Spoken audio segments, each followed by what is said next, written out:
السلام علیکم ورحمۃ اللہ وبرکاتہ۔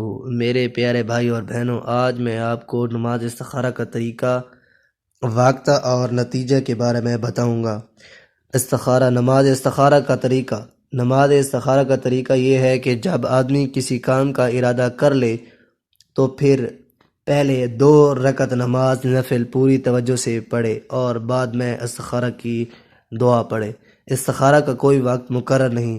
بعض لوگ یہ سمجھتے ہیں کہ استخارہ ہمیشہ رات کو سوتے وقت ہی کرنا چاہیے یا عشاء کی نماز کے بعد ہی کرنا چاہیے۔ ایسا کوئی ضروری نہیں، بلکہ جب بھی موقع ملے اس وقت استخارہ کر لے۔ نہ رات کی کوئی قید ہے اور نہ دن کی کوئی قید، نہ سونے کی کوئی قید ہے اور نہ جاگنے کی کوئی قید۔ استخارہ کا نتیجہ: اگر خواب میں سفیدی یا سبزی دیکھے تو وہ کام بہتر ہے، کر ڈالے، اور سیاہی یا سرخی دیکھے تو برا ہے، اس سے بچے، یا پھر دل میں جو بات زیادہ جمتی ہو اس پر عمل کرے۔ خواب آنا ضروری نہیں۔ بعض لوگ یہ سمجھتے ہیں کہ استخارہ کرنے کے بعد خواب آئے گا اور خواب کے ذریعے ہمیں بتایا جائے گا کہ یہ کام کرو یا نہ کرو۔ یاد رکھیے، خواب آنا ضروری نہیں۔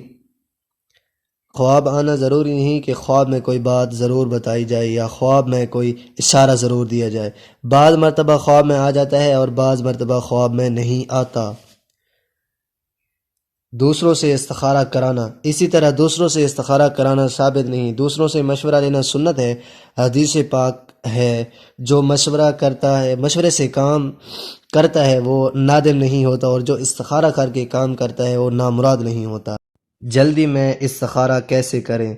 نماز استخارہ پڑھنے کا موقع نہ ہو اور جلدی سے کسی کام میں استخارہ کرنا ہو تو استخارے کی صرف دعا ہی کافی ہے، اور اگر یہ دعا استخارہ کی یاد نہ ہو تو یہ مختصر سی دعا کر لے: اللہم اغفر لی واختر لی۔